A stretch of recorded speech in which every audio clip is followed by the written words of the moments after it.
as day 3 of Expo Dubai 2020 gets well underway. Today, Uganda will host the Expo National Day celebrations, which features the country's flag dance performances, rather. Anchor Ayanda Nyathi is live for us there in Dubai.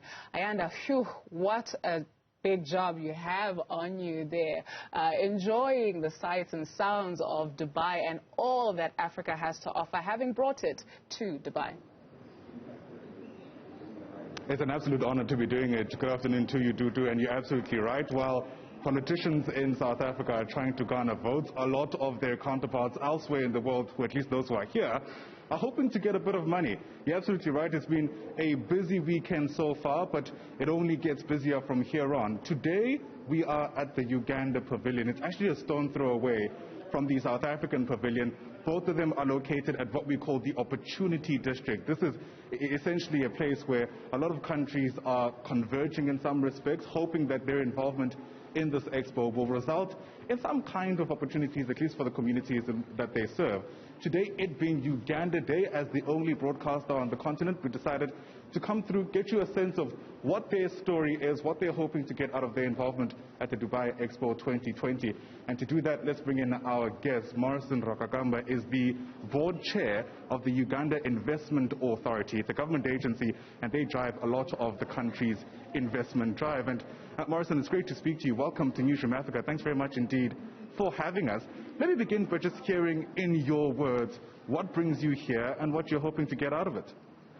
First of all, welcome to Uganda. Welcome to the opportunity area. And when you come to the Uganda store, that is where the opportunity is. We are here in Dubai, which is less than 5 hours flight from Uganda. And we are here to, first of all, tell the story of Uganda, but also secondly, say that right now, Uganda is ready for investment.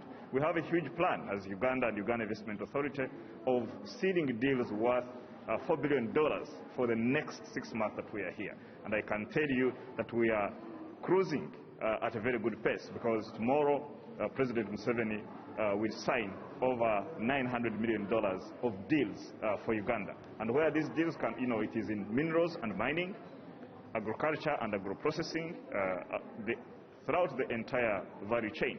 But there is also a lot of opportunity for pharmaceuticals manufacturing in the country, and also electronics.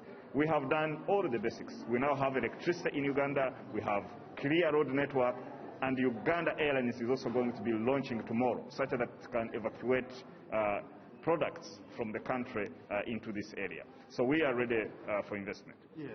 Tell us a bit more about what you think Uganda has to offer the world the most. I mean, it's quite interesting because, as you mentioned, President Museveni is also here, and not all the countries here have the backing of the president at that level. So get us an idea of what you think Uganda specifically can put to the table, at least on a day like this. I mean, for the world, it is well known that Uganda has the best coffee in the world. For example, it has the most soft cup, especially for Robustas, and also Arabica. So there is so much showcasing of our products here, from coffee to the tea, but also other solutions. So for Uganda, really, coffee is a big deal, and there's so much opportunity in processing the coffee in Uganda. We are setting up 25 industrial parks across the country, and we hope that the opportunity to manufacture is there.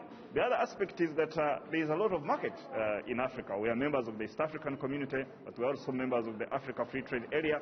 But if you produce in Uganda, you can export products to Europe, everything else under the rubric of everything else but arms. So if you are not selling guns, whatever you produce and manufacture in Uganda can be duty-free, quota-free, exported to Europe. Also, the United States, we are members of AGOA, and Uganda has over 400 products listed that can enter duty-free into the United States market. So it's a huge, huge opportunity that Uganda has negotiated and has on the table for the world. Yeah. A big part of what a lot of people are hoping will come out of being at the Dubai Expo 2020 is increased collaboration.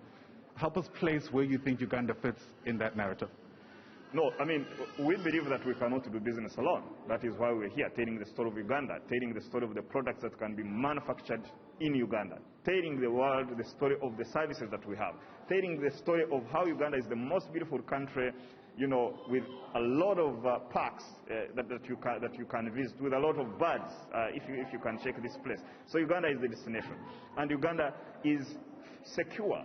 Its security is fantastic. It is secure, and we collaborate with all other African countries, and we are here at a global stage to tell that story of Uganda, that right now we are ready for investment. Morrison Rokokamba, thanks very much indeed for speaking to us. Really do appreciate it. So there you have it, and that's really the thrust behind what brings a lot of people to this expo here to Duzile. It's really about telling their story and putting their best foot forward on this global stage. The Dubai Expo 2020, organizers hoping, will be one of the biggest events since the start of the COVID-19 pandemic. In fact, they're hoping about 23 million visitors will be arriving here between now and when this expo wraps sometime in March next year. Thank you very much, Ayanda and Nyathi. And what better way to play than in the Pearl of Africa in Uganda. Ayanda, Nyathi in Dubai for us. Thank you very much for that.